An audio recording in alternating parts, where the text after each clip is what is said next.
कथितां पुराणमुनिना मध्ये महाभारतम् अद्वैतामृतवर्षिणीं भगवतीं मच्छादचार्यायिनी मम भगवान् सुन्दरामिनी गीते भवते विष्णु नमोऽस्तु ते रासिकाभुते पुरारिताय तवया भारतेन पुनः प्रचारितो ज्ञानप्रदीप प्रपन्नवार्याय उपद्रवैकपाले ज्ञानमुद्राय कृष्णाय गीतामृतये नमः।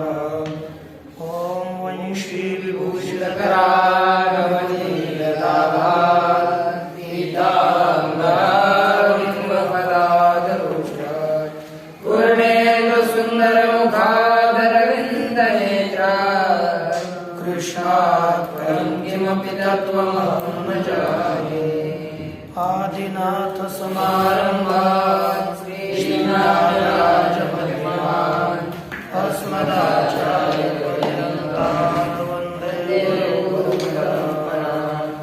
नामेशं नामदेवं च श्रीनाथं तथैव च तुकारामं तथा वन्दे वारकरी परम्पराम्।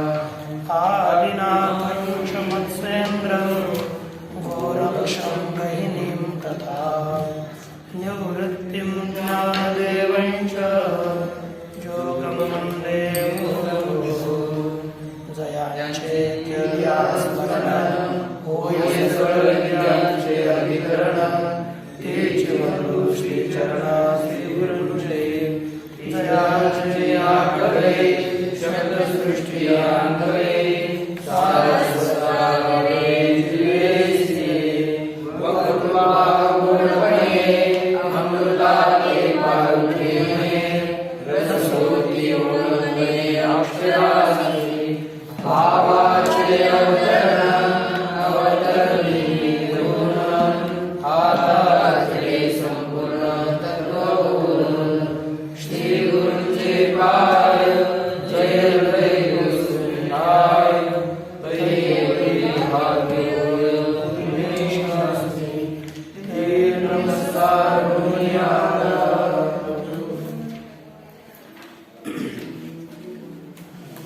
ज्ञानेश्वरी अंतर्गत आपण ज्ञानेश्वरीतील प्रथम अध्यायाच्या मंगलाचरणाचा विचार करत आहोत. मंगलाचरणामध्ये प्रथम सप्तहोव्यांचा सामान्यतः आपण विचार केलेला आहे. आता काल पदबंधनागर हे चिरंगाथिले अंबर साहित्यवाने सुपुर उजाळाचे लेखा काव्य नाटका त्याची ऋणझुरती क्षुद्र घंटिका लेखा जे निर्धारिका सकौतुका त्याची ऋण क्षुद्र घंटिका अर्थ ध्वनी या होईपर्यंत आपला विचार झालेला आहे. आज पुढील ओवी हिचा 8व्या ओवीचा विचार करणार आहोत. पहा, नाना प्रमेयांची परी निपुणपणे पाहता कुसरे जे सखे उचित पदे आधारे रत्ने. हा मी काल एक वाटतं पदबंध नागर ते चिरंगाथिले अंबर साहित्यवाणे सपुर उजाळाचे या ठिकाणी बोलताना एक ओघात एक शब्द राहिला आणि दुसराच आला. म्हणजे हे दोन मतं आहेत. एका मतानं ग्राम्यपद, नागरपद आणि उपनागरपद अशा प्रकारच्या पदबंधाचा विचार एक मतानं सांगितला. परंतु दुसरं एक मत आपण पाहत होतो ज्याच्यामध्ये ती रीती सांगितली की नागरी रीती है ना, दुसरी आहे परुषा रीती पाहिजे, परुषा रीती, आणि तिसरी रीती कोमला रीती. अशा तिथे माधुर्य झालं वाटतं, ते लक्षात ठेवा. तर थोडासा मी विचार करत होतो, पदबंध या शब्दाचा विचार थोडा वेगळा आहे, परंतु त्याचा विचार ह्या ज्या रीत्या आहेत, पदाची रचनेची रीती, एका ग्रंथामध्ये वैदर्भी, पांचाली, लाटी आणि गवळी अशा प्रकारच्या 4 रीत्या येतात. परंतु आपल्याला या ठिकाणी नागरी रीती, कारण की प्रत्येक ग्रंथकाराचं वेगळं वेगळं मत राहतं. नागर म्हणजे नागर शब्दाचा अर्थच असा आहे शहरी, म्हणजे चांगल्या प्रकारची रीती, उत्तम रीती. अशी रीती या ठिकाणी पाहिले. एक पदबंध म्हणून एक विचारच वेगळा येतो, परंतु त्याचा विचार थोडा उद्याच पाहूया. आज पुढचा विचार अष्टम ओवीमध्ये आजचा विचार येतोय. तर पहा, या ओवीमध्ये बोलतात की नाना प्रमेयांची परी निपुणपणे पाहता कुसरी दिसती उचित पदे माझारी रत्ने भरी. नाना प्रमेयांची परी, सरळ सरळ अर्थ आपण पाहणार आहोत या ओवीचा. आता मागे काव्य आणि नाटक यांचं वर्णन केलं गेलं. काव्य नाटक यांचा ध्वनी आपण पाहिला, एकदम सुंदर प्रकारे ध्वनी होत आहे. परंतु त्या काव्य नाटकामध्ये अनेक सिद्धांत असतात, वेगवेगळे अर्थ प्रतिपादन केलेले असतात. त्याचा जर विचार केला तर आपल्याला मध्ये काय काय दिसतं तर ते दाखवतात. पहा, नाना प्रमेय ते अन्वय तेथ, एक आध्यारोत पद घेतलंय तेथ. नाना प्रमेयांची परी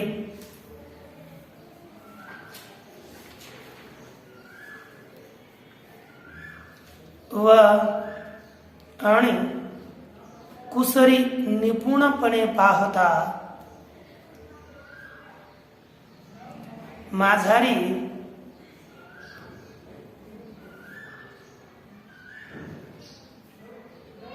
उचित पदे बलिरत्ने दिसती. हा अन्वय आहे.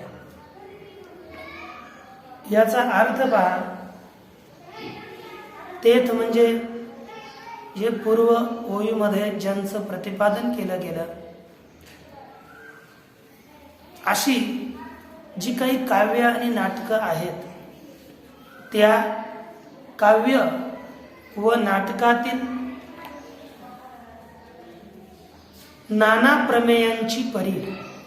नाना शब्दाचा अर्थ आहे अनेक, अनेक वेगळे वेगळे प्रकार, अनेक प्रकारचे जे काही प्रमेय आहेत. प्रमेय त्यास म्हणतात प्रमेयचा विषय, म्हणजेच सिद्धांत. नाना प्रमेयांची परी म्हणजे प्रकार, अनेक सिद्धांताचे प्रकार व कुसरी त्या काव्य व नाटकातील कौशल्य, काव्य नाटकातील कुशलता, निपुणता, कुशलता ही जर आपण निपुणपणे पाहता, निपुणपणे म्हणजे अतिशय निपुण होऊन चोख विचार करून, हुशारपणाने बुद्धी एकाग्र करून, मार्मिकपणाने उत्तम रीतीने पाहिलं असता त्या काव्य नाटकातील जे काही सिद्धांताचे प्रकार किंवा त्या काव्य नाटकातील कुशलता, त्यामधील जो सुरेखपणा आहे, हा मार्मिकपणानं त्याचा जर आपण विचार केला असता, एकाग्रतेनं त्याच्याकडे आपण पाहिलं असता, मार्मिक रीतीनं विचार केला असता, त्या नाटकामध्ये माझारी उचिते पदे भली रत्ने दिसती. त्यामध्ये उचित पद हीच एक चांगल्या प्रकारची रत्न दिसतात. एकदम उत्तम रीतीनं लिहिलेली पद ही रत्न आहेत. रत्न हे विशेष असतं. रत्नामध्ये रत्न म्हटलं तर ते गोपनीय राहतं. जर चांगल्या प्रकारे पाहिलं तर ते रत्न आपल्याला दिसतच, म्हणजे गुप्त राहतं ना. त्यांचं पाहिलं तर हे गुप्त रूपाने असणारी रत्न उचितपणे हा पदांचा प्रयोग योग्य रीतीनं केला आहे असं आपल्याला दिसून येतं. या ठिकाणी निपुणपणे पाहता एक पद दिलंय. निपुणता, नैपुण्य. आता मराठीमध्ये निपुणपणा शब्द आहे, एक शब्दच आहे, संस्कृतच शब्द आहे निपुण, परंतु भावार्थामध्ये मराठीत पण प्रत्यय लावता. निपुणपणा, मनुष्यपणा असं मत आपण बोलतो. संस्कृतमध्ये त्याला मनुष्यत्व, निपुणत्व, नैपुण्य अशा प्रकारच्या शब्दाचा प्रयोग करतात. निपुणपणाने, हे निपुणपणा काय आहे, नैपुण्य काय आहे पहा. सूक्ष्म अर्थाच्या प्राप्तीमध्ये निरंतर बुद्धीचा व्यापार होणं, म्हणजेच सूक्ष्मार्थावाप्ती निरतो धी व्यापार नैपुण्यम, अशी निपुणतेची व्याख्या. जो काही सूक्ष्म, अतिशय ज्या अर्थाचा विचार आपल्याला एकाग्रतेने करावा लागेल, सूक्ष्म अर्थाच्या प्राप्तीविषयी किंवा ज्ञानाविषयी निरंतर बुद्धीचा व्यापार होणं, यालाच निपुणता असं म्हणतात. आपण म्हणतोय हा या कार्यामध्ये फार निपुण आहे. म्हणजे त्यास अर्जुन जसा बाण मारण्याकरता बाण काढायचा आणि सोडायचा, किती निपुण, त्याला एकाग्रता करावी लागत नसं, निरंतर तो अभ्यास करून करून असा निपुण झाला की तुरंत ते कार्य लवकरात लवकर त्या वस्तूचा वेध तो घेत होता. तसेच आपल्या बुद्धीची सूक्ष्मता, सूक्ष्म अर्थाच्या विचार करण्याची काही क्षमता आहे बुद्धीची, तीच एक निपुणता आहे बुद्धीची. अशा निपुणपणानं मार्मिक जर विचार केला, मार्मिक बुद्धीनं, एकदम एकाग्र बुद्धीनं पाहिलं तर आपल्याला कशाचा विचार केला, एक प्रमेयांच्या म्हणजे सिद्धांताच्या प्रकाराचा व या नाटकातील असणारी जी काही कुशलता आहे त्या कुशलतेचा जर विचार केला तर काय होईल, आपल्याला उचित पद, त्यामध्ये सुंदर रीतीनं पद हीच कोणी एक रत्न आहेत असं दिसून येतं. आता या जी काही साहित्यशास्त्र आहे, साहित्यशास्त्राविषयी वेगवेगळे सगळ्यांची मतं आहेत. एक औचित्य मत आहे साहित्यशास्त्रातलं. ते बोलतात आचार्य क्षेमेंद्र यांचं औचित्यवाद हे एक मत आहे. म्हणजे जी काही पदरचना असावी ती उचित असावी, योग्य रीतीनं त्या पदांचा प्रयोग केलेला असावा. या ठिकाणी उचित पद ही किती महत्वाची आहेत नाटकातील, कारण की त्यांच्या मतानुसार पदाचा उचितपणा म्हणजे हा काव्याचा प्राण आहे. ते बोलतात काव्यस्य औचित्यम काव्यस्य प्राण, त्याचा औचित्यम काव्यस्य आत्मा, अशा प्रकारचा शब्द प्रयोग करतात. म्हणजे ही उचितता असावीच लागते. जर नसेल तर उचित म्हणजे काय, उचितम प्राहुराचार्य सदृशम किल यस्य यत् उचितस्य च यो भावस तद औचित्यम प्रचक्षते. म्हणजे जे काही आचार्य लोक आहेत ते बोलतात एक उचितम प्राहु, ते उचित बोलतात. यस्य यत् सदृशम, ज्याच्या जे समान राहतं ते त्याच्याकरता उचित योग्य असतं. ज्याच्यासारखं जे तेथे ते उचित. म्हणजे एखादी व्यक्ती असेल, एखादी व्यक्ती आता हा कृष्ण आहे म्हणे, त्याला आपलं वाटलं की एखादा वस्त्र प्रदान करावा, परंतु दिला हातवर, योग्य होईल का? धारण करण्याला तरी त्याचे योग्य तसं वस्त्र असेल तर त्याच्याकरता ते उचित, म्हणजे ज्या वस्तूला जे योग्य राहतं, ज्याच्यासारखं जे दिलं जातं ते त्याच्याकरता उचित असतं. हा उचित पदार्थ आहे. पर औचित्य उचितस्य यो भाव तद औचित्यम प्रचक्षते. उचिताचा भाव, उचितस्य भाव औचित्यम असं म्हटलं. हा अर्थ आहे उचितपणा, त्याला उचितपणा म्हणतो. हा उचितपणा हे औचित्य जर पदात नसेल तर रसाचा भंग होतो असं म्हणणं आहे. रस भंग होऊ नये म्हणून पदामध्ये उचितता लागते. औचित्यादृते नान्यत रसभंगस्य कारणम औचित्योपनिबंधस्तु रसस्योपनिषत् परा. त्यांचं म्हणणं आहे की औचित्यादृते नान्यत रसभंगस्य कारणम, रसाच्या भंगाचं, रसाच्या नाशाचं जो काही जे काही रस आहेत, शृंगारादी रस, या रसाच्या नाशाचं कारण एकच आहे, उचितपणाचा अभाव. उचितपणा पदामध्ये नसेल तर आनंद येत नाही. उचितपणा पदामध्ये लागतो. औचित्योपनिबंध असतो, आणि जे काही औचित्य रूपाण उपनिबंध, पदांची रचना, पदांचा प्रयोग, ही काव्यशास्त्रातील रसाची अतिशय श्रेष्ठ उपनिषद आहे. म्हणजे रसाची ही विद्या आहे, योग्य शब्दाचा प्रयोग करणं. म्हणून ही उचितता जिथे जे आवश्यक आहे तिथे त्या शब्दांचा प्रयोग करावा लागतो. जसं एक उदाहरण दिलं जातं, शाकुंतल एक नाटक आहे. जेव्हा राजा दुष्यंत जंगलामध्ये जाऊन गेला शिकार करण्याकरिता, त्याचं वर्णन महाभारतामध्ये फार विस्तृत रीतीने सुंदर प्रकारे, त्याचे स्कंद कसे, हात कसे, सिंहासारखा तो दिसणारा राजा एक वेळेस जंगलामध्ये शिकारी करता गेला. जंगलातील शिकार करत करत करत करत एका जंगलातून तो सर्व शिकारांना मारत दुसऱ्या जंगलामध्ये प्रवेश केला. तिथेच कण्व मुनीचा वाटतं आश्रम त्याला दिसला. तिथे शकुंतला दिसली.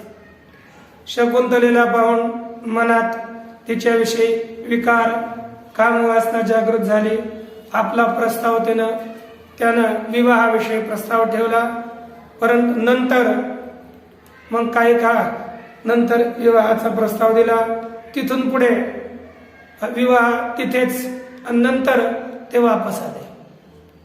वापस आल्यानंतर कित्येक वर्ष वापस गेलेच नाही.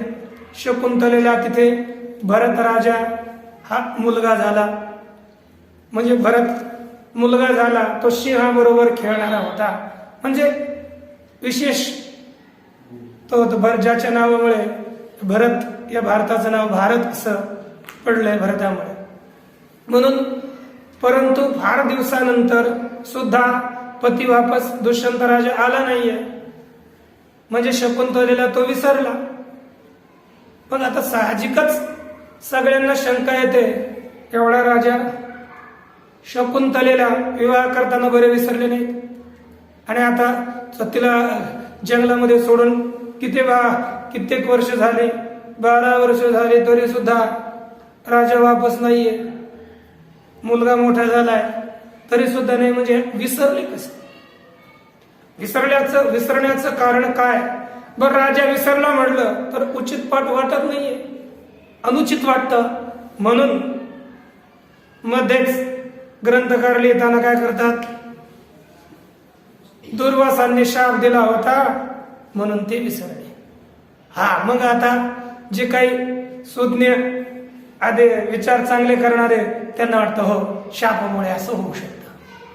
म्हणजे काव्य लिहित असताना उचित पद तिथे विचार करून शब्दांची रचना, योग्य विषय तिथे मांडला तर तो चांगला होतो. अशा प्रकारे औचित्य शास्त्रामध्ये लागतं, नसेल तर रसभंग होतो. म्हणून उचित पद हीच जणू काय ज्ञानेश्वर महाराज बोलतात ही एक रत्न आहे. रत्न नसतील तर अलंकारांना शोभा येत नाही, काव्य नाटकांना शोभा येणार नाहीये. पण हीच अतिशय उचित सुबक सुंदर अशी रत्न आहेत. या प्रकारे काव्य व नाटकांचा विचार करून आणि ही जी काही काव्य नाटक जे याच्यामध्ये उचित पदाचा प्रयोग करणं हे सर्व प्रासादिक आहे. गुरूंच्या प्रसादामुळे हे सर्व अभिव्यक्त होत असतं. गुरुप्रसाद, ईश्वर प्रसाद, या प्रकारे असा जर प्रसाद आपल्याला कृपा भेटली तरच अशा प्रकारच्या पदाची रचना आपल्याला करता येते. म्हणून प्रसंग प्राप्त असणारे त्यांचे कारणरूप श्री वेदव्यास मुनी यांच्या सुद्धा या ठिकाणी स्थानाची आता कल्पना करतात. कारण की वेदव्यासांचं नाव घेतलं तर ते सगळ्यांचे गुरुच आहेत. म्हणून गुरु रूपाने विद्यमान असणाऱ्या वेदव्यासांची जे काही मती आहेत त्या मतींची एक योग्य रीतीनं स्थानाची कल्पना ज्ञानोबराय या ठिकाणी करतात. ओवी क्रमांक 9. तेथ व्यासादिकांची मती तेची मेखळा मिरवती, सोखाळपणे झळकती पल्लव सडका. तेथ, तेथ अर्थात अन्वय, तेथ व्यासादिकांची मती तेची मेखळा मिरवती, सो पल्लव सडका चोखाळपणे झळकती. उत्तरार्धात थोडासा मागे शब्द घेतलाय अन्वयामध्ये. आता याचा अर्थ पहा. तेथ, तेथ म्हणजे कुठे? त्या गणपतीच्या मूर्तीमध्ये, जी काही गणपतीची मूर्ती आहे त्या गणपतीच्या मूर्तीमध्ये शरीरामध्ये व्यासादिकांची मती तेची मेखळा मिरवती. व्यास इत्यादिकांच्या ज्या बुद्ध्या आहेत त्या बुद्ध्याच मेखळा रूपाने, मेखळा म्हणजे कमरेला बांधलेला जो शेला असतो पहा देवी देवतांच्या. कारण की पूर्वी शिवलेले कपडे नसत, धौत वस्त्र, खालचं वस्त्र, उत्तरी वस्त्र, शिवलेले कपडे नसत. ही नंतरची पद्धत आहे. कुठे पहा देवी देवतांच्या शरीरावर तुम्हाला कुठेच शिवलेले वस्त्र दिसणार नाहीत नसते. यामध्ये हे जे काही कमरेला इथे आहे की नाही पता नाही, कमरेला एक शेला बांधायचा आहे. असा गमजा घेऊन असा कमरेला बांधायचा आणि त्याचे काही खाली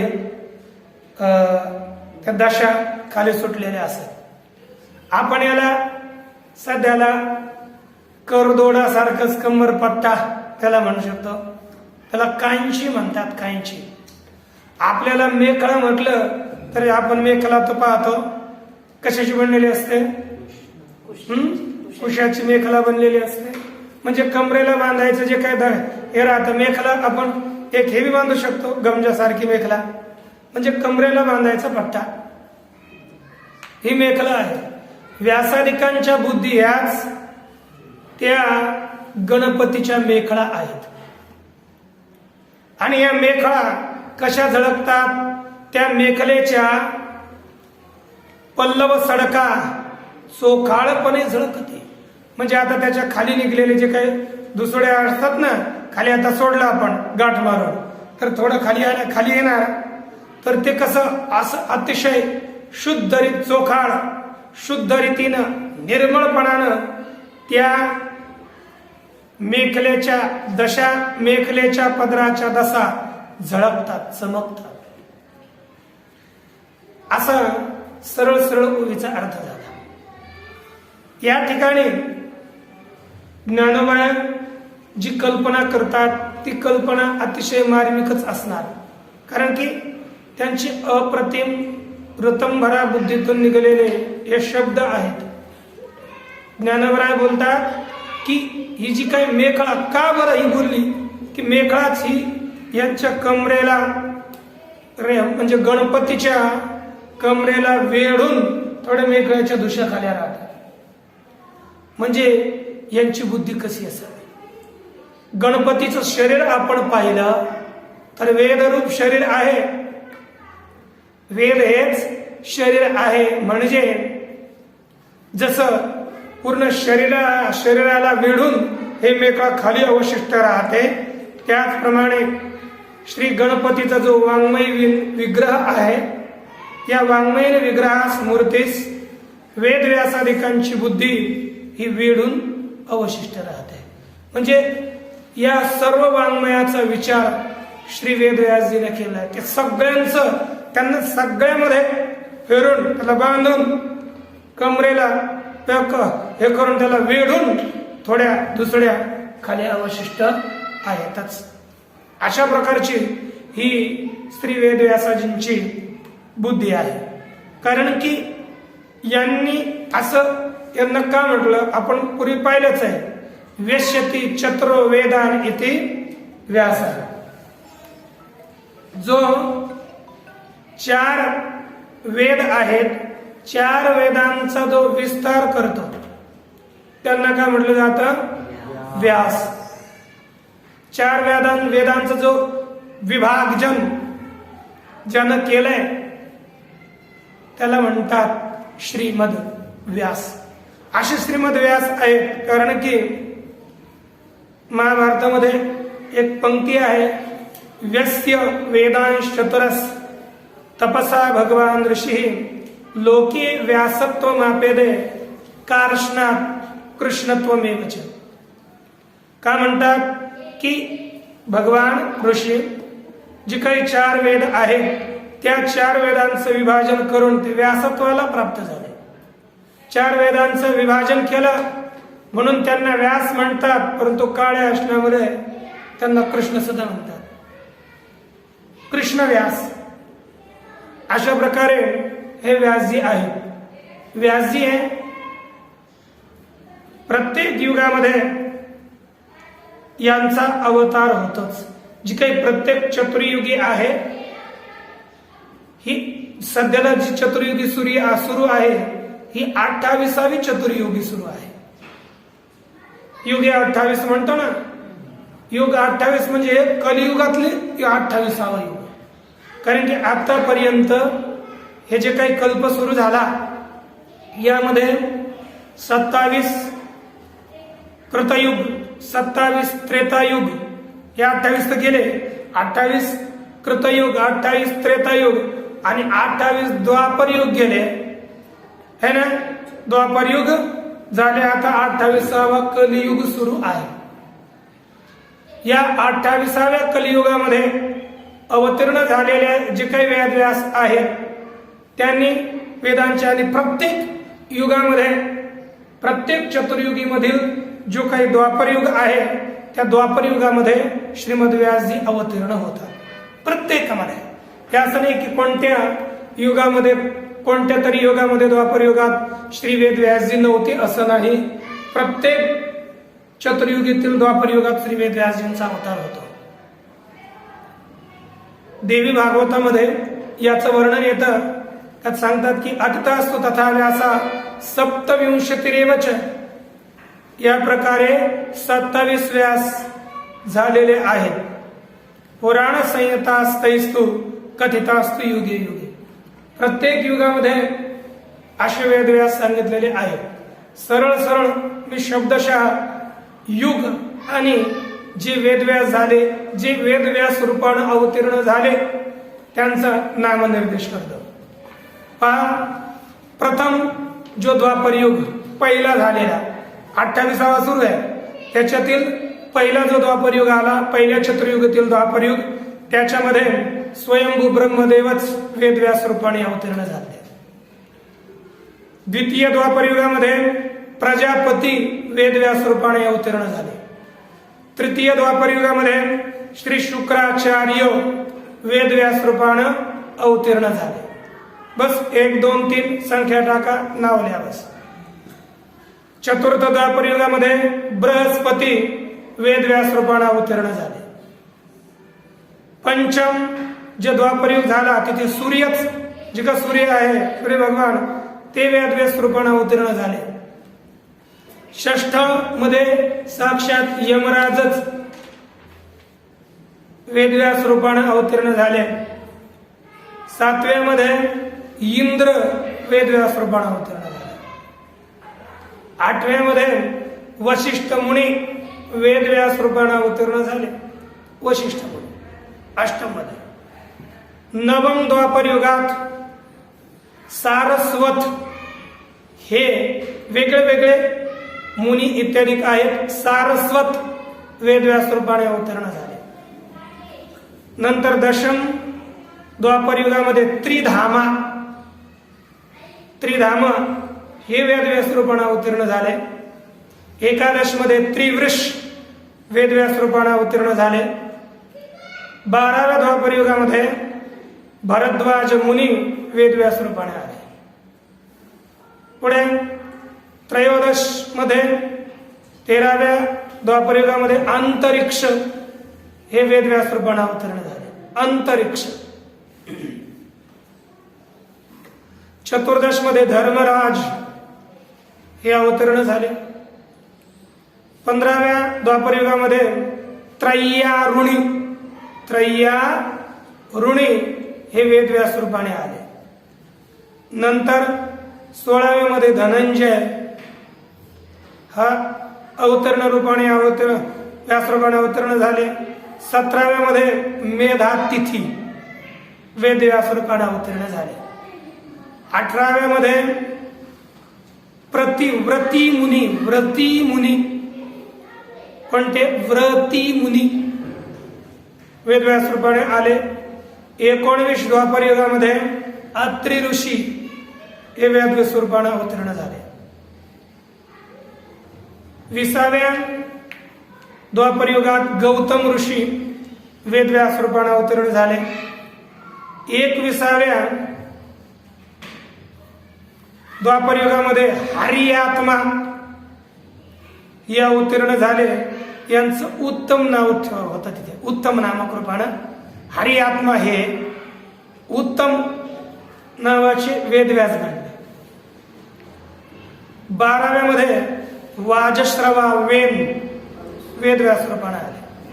वाजश्रवा वेन वेदव्यास रूपाने आले. नंतर 23व्या द्वापर युगामध्ये आयुष्यायण सोम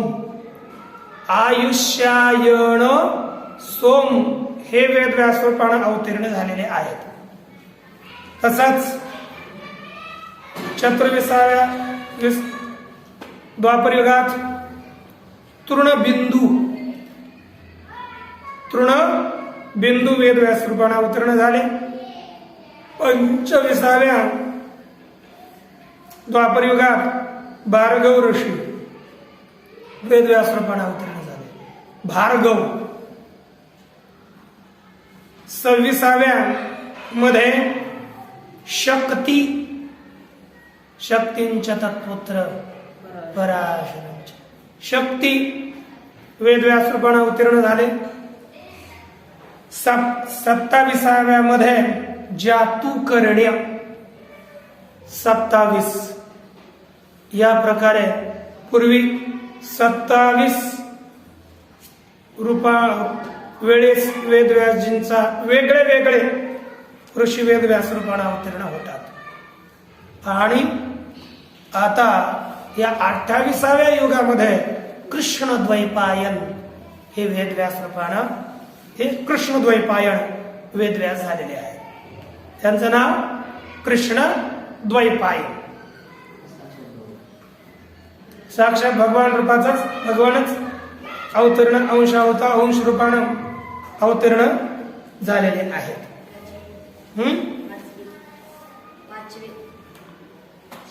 सूर्य सावे यमराज.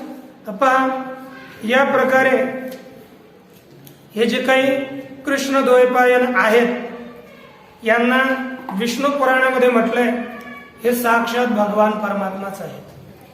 बघ, कृष्णद्वैपायनम व्यासम विद्ये नारायणम प्रभुम को ह्यन्यो भुवि मैत्रेय महाभारत कृत भवेत. सांगतात की कृष्णद्वैपायन हेच जे व्यास आहेत हे साक्षात नारायण प्रभू आहेत असं समजावं.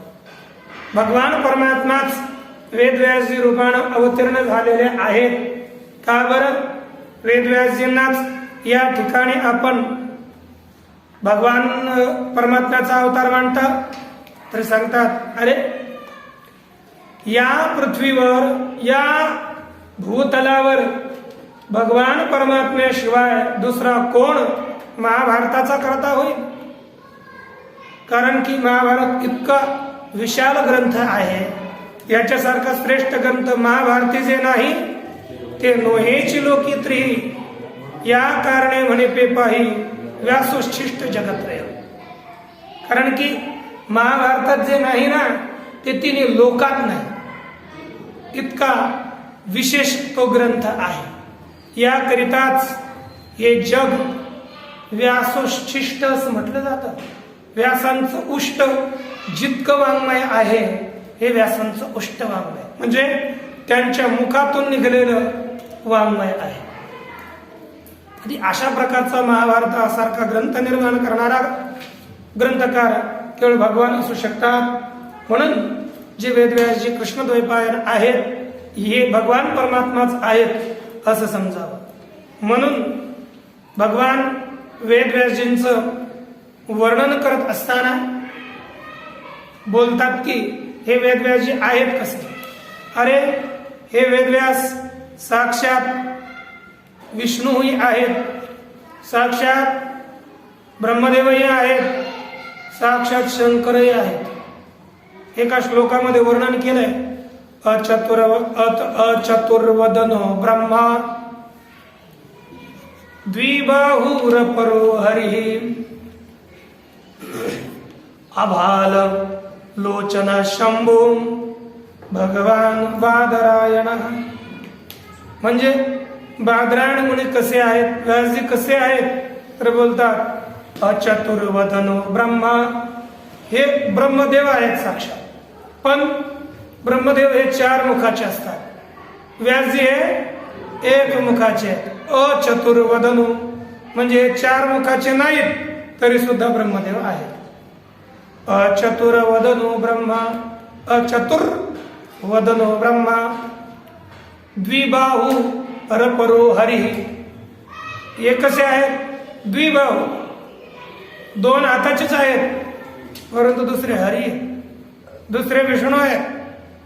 म्हणजे 4 हाताचे चतुर्भुज भगवान हरी आहेत, परंतु हे हरी कसे येतात? द्विबाहु अपरा, दुसरे जणू काय हरी आहेत.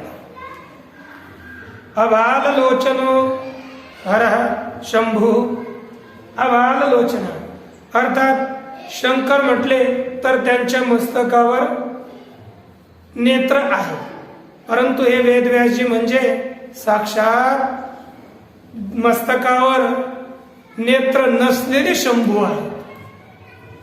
असे यांचं वर्णन केलं. हे भगवान बादरायणचे आहेत. म्हणूनच यांची बुद्धी पाहिली, कारण की ज्याची बुद्धी विस्तीर्ण असते ना, गणपती या वाङ्मयीन गणपतीला जर मेखला बनवायची असेल बुद्धी कशी असावी? वरुण बांधायला ही बुद्धी पाहिजे. अरे वरुण म्हणजे कपडे आतमध्ये, शरीर सुद्धा आत, आणि वरुण त्याला एक पूर्ण वेढा मेखलेचा यावा लागतो. मग ती बुद्धी फार विशाल लागते. म्हणूनच गीतेच्या आपल्या मंगलाचरणामध्ये आपण काय म्हणतो? नमोस्तुते व्यास विशाल बुद्धे उल्लारविंदाय पत्र नेत्र येन त्वया भारत तैल पूर्ण अजगायितो ज्ञानमय प्रदीप. म्हणजे कसे आहेत? नमोस्तुते व्यास विशाल बुद्धे, हे विशाल बुद्धे व्यास, तू ते नमः अस्तु, आपणास नमस्कार असो. फुल्लारविंदाय तपत्र नेत्र, फुल्लार विकसलेलं कमळ है ना, फुल्लारविंदाय है ना, नव विकसलेले कमळासारखे आपण आपल्याला नमस्कार असो. तपत्र नेत्र, आतपत्र नेत्र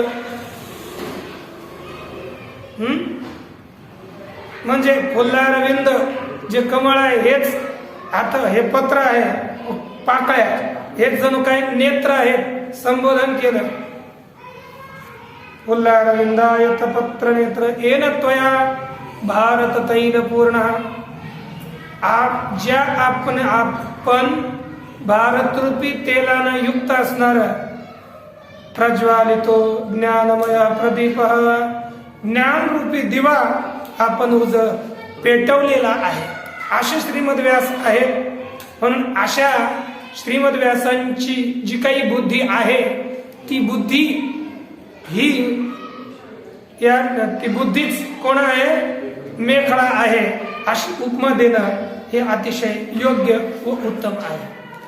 मेखळा म्हटलं तर त्याला खाली काय असतात? त्याला मेखळा पल्लव सडका जळकती. मग आता या ठिकाणी बुद्धीच्या पल्लव सडका कोणत्या? म्हणजे जे काही दशा मेखळेच्या दशा अशा खाली जमतात, अतिशय प्रकाशमान दशा. तर या श्रीमद वेद व्यासांच्या बुद्धीला असणाऱ्या ज्या दशा म्हणजे त्या वेगवेगळ्या प्रतिभा, वेद व्यासांच्या जी काही वेगवेगळी प्रतिभा आहे, प्रतिभा म्हणजे प्रकाशमान प्रतिभा असते ना, वेगवेगळ्या प्रतिभा ह्याच पल्लव सडका अतिशय शुद्धपणाने या लोकांमध्ये झळकत आहेत. किती ग्रंथ रूपानं त्यांच्या या पल्लव सडका झळकतात. त्या वेदव्यास महर्षींनीच आपल्याला आत्मज्ञान व्हावं असं म्हणावं याच्याकरता ब्रह्मसूत्र रचली. व्यासू सहजे सूत्री बळी, तेने निगमाचळ निगम रत्नाचळी, उपनिषदार्थाची माळी माझी खांडिली. म्हणजे काय केलं? ज्ञानवरायांची ओवी. ज्ञानवराय बोलतात की व्यास हा सहज सूत्र निर्माण करण्यामध्ये बोलवान आहे. त्यांनी निगमरूपी निगम रत्नाचळी, वेदरूपी जी काही रत्न आहेत, वेदरूपी रत्नाचा असणारा पर्वत, त्याच्यामध्ये उपनिषदाचे अर्थरूपी माला त्याच्यामध्ये निर्माण केलेल्या आहेत. अशी वेदव्यास महर्षी आहेत. पण अशा वेदव्यास महर्षीची जी काही बुद्धी आहे ती बुद्धी हीच कोण आहे? मेखळा आहे, अशी श्री ज्ञानोबरायांनी कल्पना केली. आणि वेदव्यासांची असं म्हटलं ना, केवळ वेदव्यास नाही, वेदव्यासाधिक आदि आदि कोण? वशिष्ठ ऋषी, वाल्मिक ऋषी, याज्ञवल्क्यादी ऋषी, जे काही अन्य ऋषी आहेत हे ऋषीच त्यांची मती आहे. काय ऋषींची मती हीच मेखला या ठिकाणी आहे. कारण की मेखला जरी म्हटलं, व्यास हे मुख्य ऋषी आहे, मेखला म्हटलं काहीतरी त्याच्यात उपधागे लागतात ना, दुसरे उप समजावे, हे मुख्य समजावे. यानंतर जे काही वेदव्यास महर्षीजींनी एक दर्शन रचवलं, यांच्यापासूनच दर्शन आलं. या ठिकाणी श्री ज्ञानोबराय दर्शनाची आता 6 हातांच्या ठिकाणी कल्पना करतात. आपण म्हणू हे 6 हाताचे गणपती आलीच कुठं? वस्तुता पाहिजे तर युगानुयुगे जे काही गणपतीचं कवच आहे ना, गणपतीचं कवच सूत्र ठीक आहे सूत्रविषयक सूत्रसंग्रह स्तोत्रसंग्रहामध्ये गणपती कवच येत आहे. त्या गणपती कवचामध्ये चतुर्युगामध्ये असणारे जे गणपती त्यांचं वर्णन केलं. तिसरा मंत्र आहे कवचामध्ये, त्याच्यात वर्णन केलं प्रत्येक युगात गणपती होते कसे. कृतयुगामध्ये वेगळे, त्रेतायुगामध्ये गणपतीचं स्वरूप वेगळं, द्वापर युगामध्ये गणपतीचं स्वरूप वेगळं आणि भविष्य काळात होणारे कलियुगामध्ये गणपतीचं स्वरूप वेगळं आहे.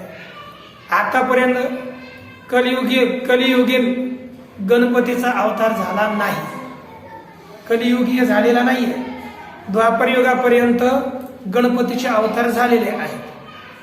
या ठिकाणी वर्णन करतात की ध्यायेत सिंह गतम विनायकमं दिग्बाहु मध्ये युगे त्रेतायां तु मयूरा वाहनमं षड्बाहुकं सिद्धिदं द्वापारे तु गजाननं युगभुजं रक्तांगरागं विभुं तुर्ये तु द्विभुजं शितांगरुचिरं सर्वार्थदं सर्वदा. या प्रकारे कवचात वर्णन केलं की कृतयुगामध्ये जो गणपती आहे त्याचे हात किती आहेत? 10 हात आहेत. कृतयुगातील गणपतीचे हात 10 आहेत. त्याचं वर्ण कसं आहे? प्रत्येकाचा हात, वर्ण, वाहन आणि नाव एवढे 4च आपण पाहणार आहोत. पहिला जो गणपती आहे कृतयुगातील गणपतीचे हात आहेत 10 हात. त्यांचा वर्ण रंग आहे तेजस्वी वर्ण, प्रकाशमान वर्ण आहे. त्यांचं वाहन कोणतं आहे? सिंह हा वाहन. सिंह हे वाहन आहे कृतयुगातील गणपती. नाव आहे विनायक. त्यांचं नाव विनायक सांगितलं. पुन्हा त्रेतायुगातील जो गणपती आहे त्याचे हात आहेत 6, 8 नाही, 6 हात. त्याचा वर्ण आहे शुभ्र वर्ण आहे. वाहन आहे मयूर वाहन त्रेतायुगातील आणि नाव आहे मयुरेश. हे त्रेतायुगातील गणपतीचं वर्णन आहे. द्वापर युगातील जो गणपती आहे त्याचे हात आहेत 4 हात. त्यांचं वर्ण आहे तांबडा वर्ण, रक्तवर्ण. वाहन आहे मूषक, जे आपण मूषक वाहन म्हणतो ना. हा जो अवतार झालेला आहे, हा आता प्रसिद्ध असणारा अवतार, सगळ्या ठिकाणी ज्यांची पूजा होते, तो द्वापर युगीन अवतार आहे. आणि नाव आहे गजानन. नाव आहे गजानन. पुढील युगामध्ये आता याच कलियुगात होणारे गणपती त्यांचे हात आहेत 2. त्यांचा वर्ण आहे धूम्रवर्ण, म्हणजे धुली धुसर. धूम्रवर्ण, धुरासारखा वर्ण असणार. त्यांचा विग्रह असेल शिलामय. शिलामय विग्रह सांगितलाय. आणि नाव आहे धूम्रकेतू. होणार शिलारूप विग्रह. सीतांग रुचिरम सांगितलं. या श्लोकामध्ये पहा, ध्यायेत सिंहगतम विनायकम. त्याकडे ध्यान करावं. सिंहगत म्हणजे सिंहावर बसणारे, सिंह वाहनवाले. नाव विनायक आहे. दिग्बाहू मध्ये युगे. पहिल्या युगात दिशा हेच बाहू आहेत. 10 दिशा आहेत, म्हणजे 10 दिशा. 10 दिशेला 10 दिशा. दिग्बाहू तात्पर्य आहे 10 हात. 10 संख्येचा द्योतक आहे दिग्बाहू. 10 हात आहे. त्रेतायाम तु मयूर वाहनम. त्रेतायुगामध्ये मयूर वाहन आहे. षड्बाहुकम सिद्धिदम षड हातवाले आहेत आणि सिद्धी देणारे आहेत. ठीक आहे ना. द्वापारे तू गजाननम, द्वापार युगामध्ये गजानन नाव आहे आणि 4 हात आहेत. अच्छा, माझ्याकडून लिहिण्यात 29 आहे.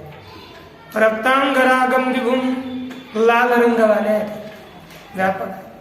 पुन्हा तुर्ये तू द्विभुजम, युगभुजम अर्थात 4 हातवाले, 4 हात आहेत द्वापार द्वापर युगात. कलियुगात पाहता द्विभुजम, सीतांग शिलामय, रुचिरम सुंदर आहे आणि सर्वार्थदम सर्वदा निरंतर सर्व सिद्धी देणारे गणपती आहेत.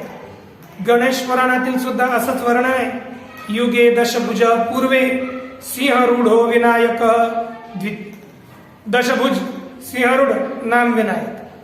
द्वितीय षडभुजो बरिवाहन शशिसन्निभ, द्वितीय षडभुज 6 हातवाले बरी म्हणजे मयूरवाहन आणि मयूरवाहन आहे.